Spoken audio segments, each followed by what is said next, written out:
All right, I'm back with another installment of the Founding Fathers. All right, this journey started with me being interested in a Ben Franklin coin, and that took me down the rabbit hole of the Founding Fathers. So, today I received one of the four or five $2 bills in that series.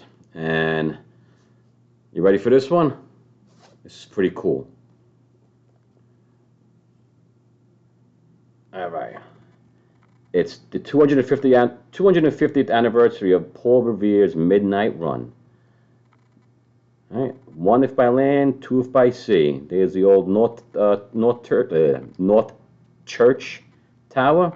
So if the British were coming by land, there would be one lantern in there. If the British were coming by sea, there would be two lanterns in there. So this was planned ahead of time.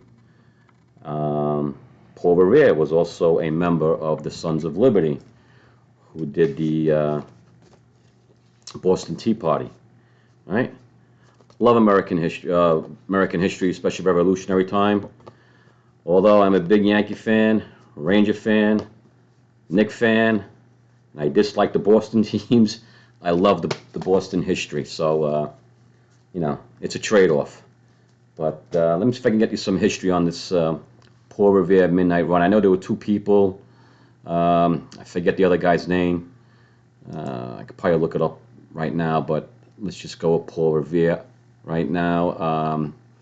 He basically was warning the militias, or the militias, but he was basically wanting to let the guys at the Concord, I think it was a farm where they had the ammunition there, and that was the reason for the ride, right? And one of the reasons for the ride. I think he left from Charleston. Charleston, I think that's where he left from. But Charlestown, that's what it was. That's it, Charlestown. But that was his mission. It was successful, and this was in the early stages of the war. Not so much of the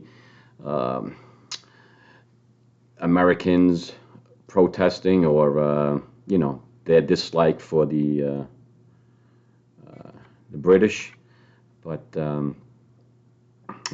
this was basically the beginning of the Revolutionary War. So pretty exciting stuff. Here's another look at it. A $2 bill in color, and just taking a look at that is really nice. Right? And then the back has the Declaration of Independence. That's always on the $2 bill. So I got a couple more. I'll show you those in a couple of days. This is one of my favorite ones, but the next one I'm going to show you is really my favorite one, because that's what really got me interested in American revolutionary times, back when I was an 8-year-old kid. So I hope you enjoyed that. Enjoy the rest of the day, and just watch St. John's lose to Arkansas. So have a good day, everybody. Talk soon. See you in my next video. Bye.